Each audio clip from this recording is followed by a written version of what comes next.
Kami datang ke sini adalah jalan terakhir kami, Pak. 12 tahun tanpa penyesuaian dan 6 tahun kami digaji tanpa dasar hukum. Orang tua istri saya meninggal, Pak. Kami tidak bisa hadir di pemakamannya. Dan ini tidak cerita saya saja. Ini cerita rekan-rekan saya yang lain juga seperti ini. Supir dinas. Kemudian saya bawa jalan-jalan ke rumah dinas saya. Belum saya kasih masuk ke dalam rumah, baru di depan rumah dinas, dia melihat rumah dinas kami, Hakim-Hakim Sanggau, dia menangis. Dan itu menangis di hadapan saya dan satu orang yang adalah keponakan Raja Sanggau.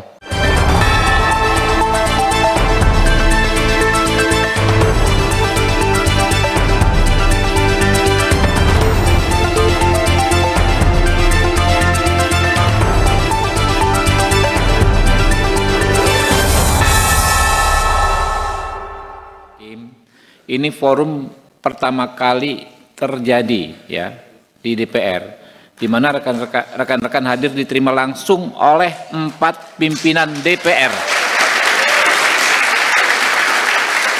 Bukan lagi pimpinan komisi ya, tapi 4 pimpinan. Kalau suara kami agak tinggi, mohon maaf, bukannya kami mau berdebat dengan para pimpinan di sini. Bukan kami mau berdebat dengan para anggota di sini. Kami di sini datang sudah menunggu 12 tahun. Kami di sini sudah menunggu 6 tahun. Kami datang ke sini adalah jalan terakhir kami, Pak. Jalan terakhir kami. Kami sudah menunggu, kami sudah melakukan pendekatan-pendekatan kepada stakeholder tentang permasalahan ini. Permasalahannya sepele. Kami digaji tanpa dasar hukum. Kami hakim, Pak. Kami berjibaku dengan hukum. Putusan kami mengandung hukum dan menjadi hukum. Tapi gaji kami tanpa dasar hukum. Saya jelaskan. Sekali lagi saya mohon maaf. Kami bersuara tinggi bukan mau apa. Tapi ini rasa kekecewaan kami sudah menunggu. 12 tahun tanpa penyesuaian dan 6 tahun kami digaji tanpa dasar hukum. Jauh-jauh ke sini, mohon maaf kalau suara saya bergetar. Jauh-jauh ke sini kami ingin menghubungkan suara rekan-rekan hakim yang ada di penjuru seluruh Indonesia. Hari ini saya sampaikan bahwa telah 12 tahun negara abai terhadap kondisi hakim. Tidak hanya bicara soal kesejahteraan yang terabaikan, ada juga hak-hak lain yang tidak dipenuhi oleh negara.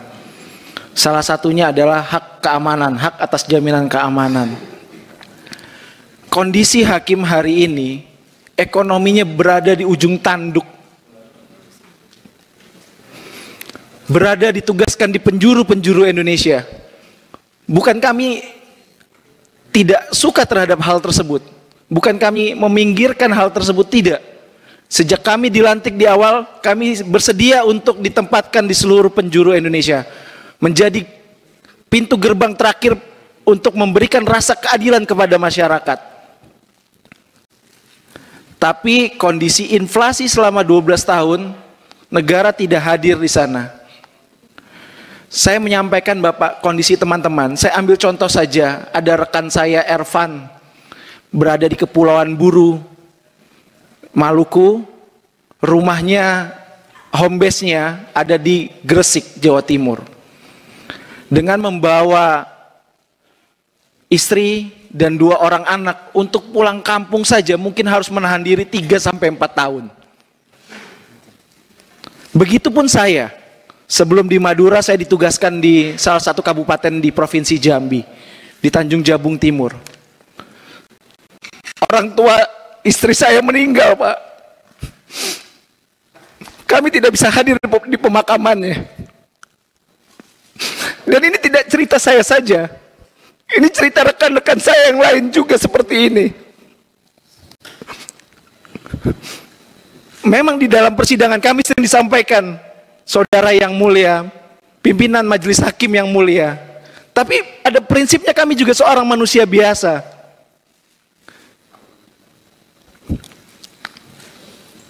Saya tidak bisa, kami tidak bisa untuk berada di pemakaman orang tua kami. Saya harus menghibur istri saya karena orang tuanya meninggal. Ya orang tua saya juga. Dan menyampaikan permohonan maaf bahwa kita tidak bisa pulang ke Denpasar pada saat itu.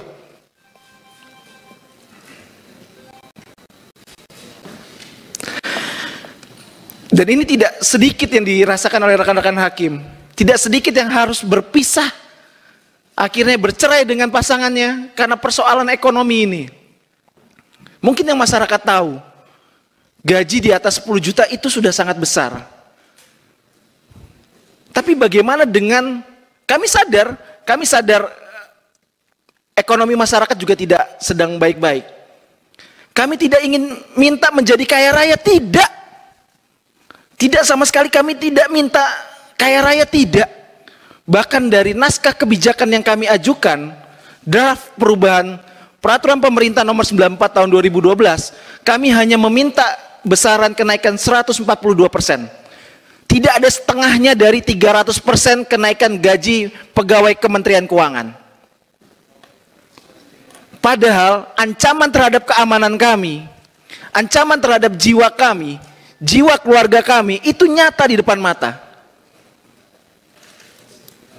Saya pernah menangani perkara pembunuhan, bolak-balik rumah diintai, posisi saya harus nginap di kantor karena harus mendraft putusan.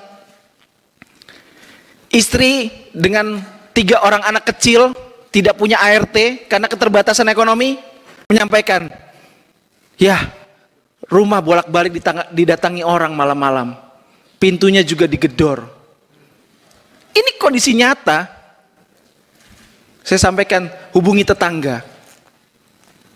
Ini bukan cerita saya saja, tapi cerita rekan-rekan hakim yang ada di Indonesia. Kami tidak minta menjadi kaya raya, tidak. Tapi kami minta negara hadir. Makanya ketika Pak Prabowo dalam beberapa kesempatan, Bapak Presiden terpilih yang terhormat, dalam berbagai kesempatan menyampaikan akan memperhatikan kesejahteraan hakim, ini bagaikan oase di padang gurun. Bagaikan tetesan embun di tengah kekeringan.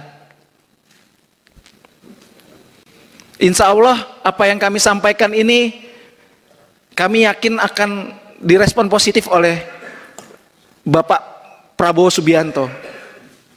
Dan akan disampaikan oleh bapak-bapak anggota Dewan yang terhormat. Dan anggota DPR RI.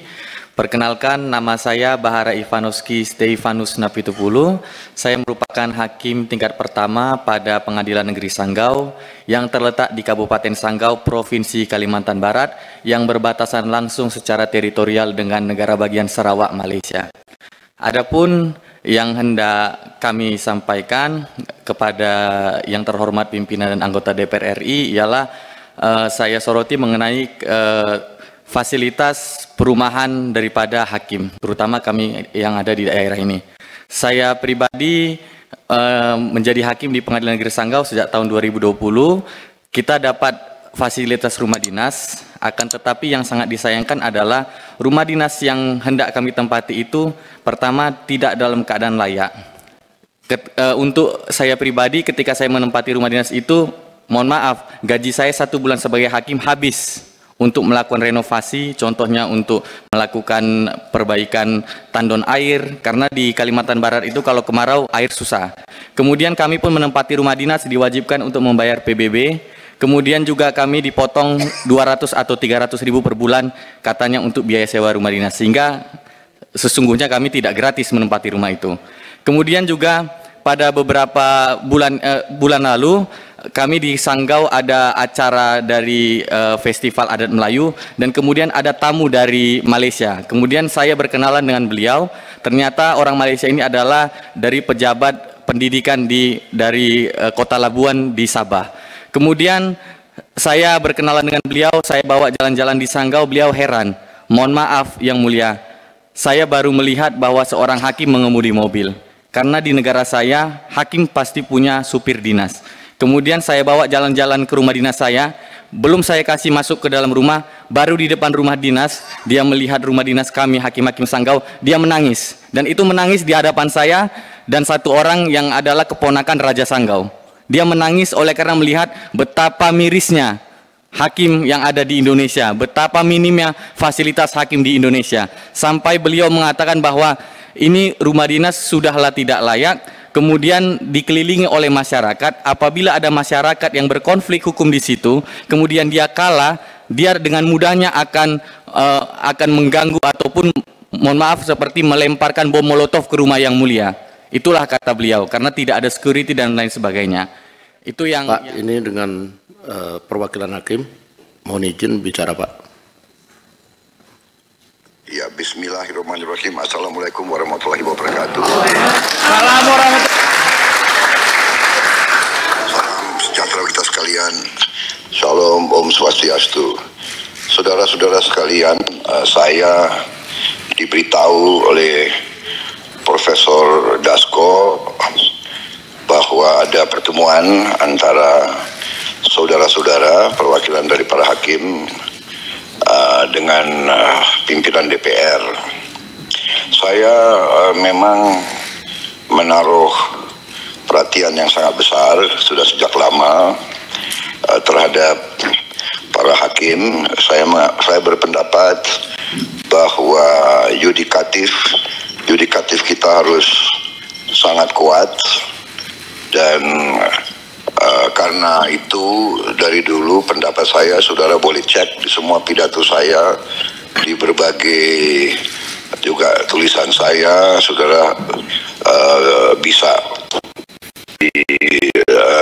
pelajari rekam saya, rekam jejak ucapan-ucapan saya. Saya sangat berpendapat bahwa para hakim harus diperbaiki kualitas hidupnya, dan harus dijamin supaya para hakim itu sangat mandiri dan bisa menjalankan tugas sebagai hakim dengan sebaik-baiknya.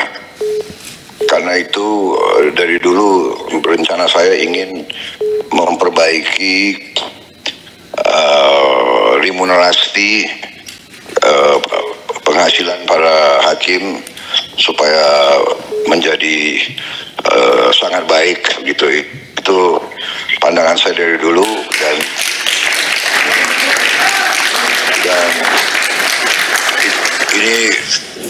ini bukan janji karena kampanye sudah selesai, jadi saya tidak perlu janji-janji, tapi ini adalah keyakinan saya. Jadi saya minta para hakim sabar sebentar, ya kan?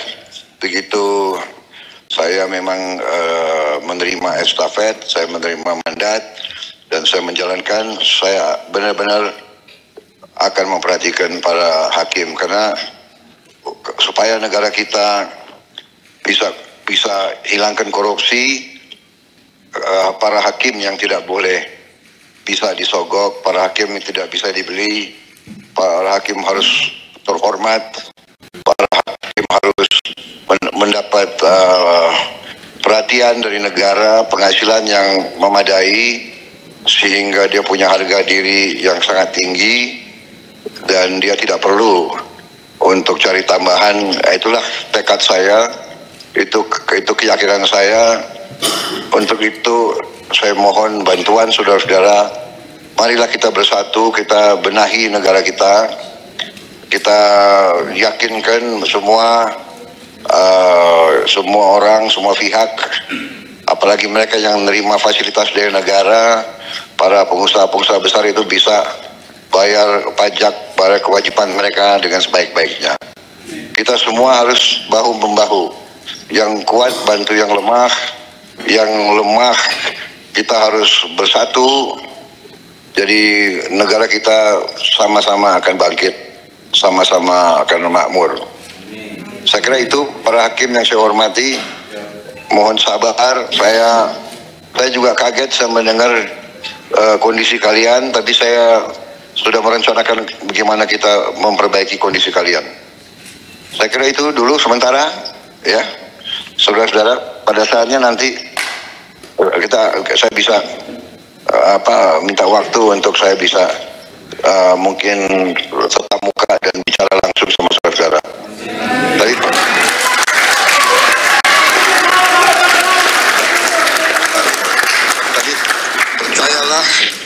percayalah bahwa kunci dari negara yang maju, dari negara yang baik, dari negara yang bebas korupsi, kuncinya adalah hakim-hakim harus tidak boleh dibeli orang. Karena itu hakim-hakim harus kuat dan kondisinya harus yang baik, yang terbaik yang bisa kita bikin.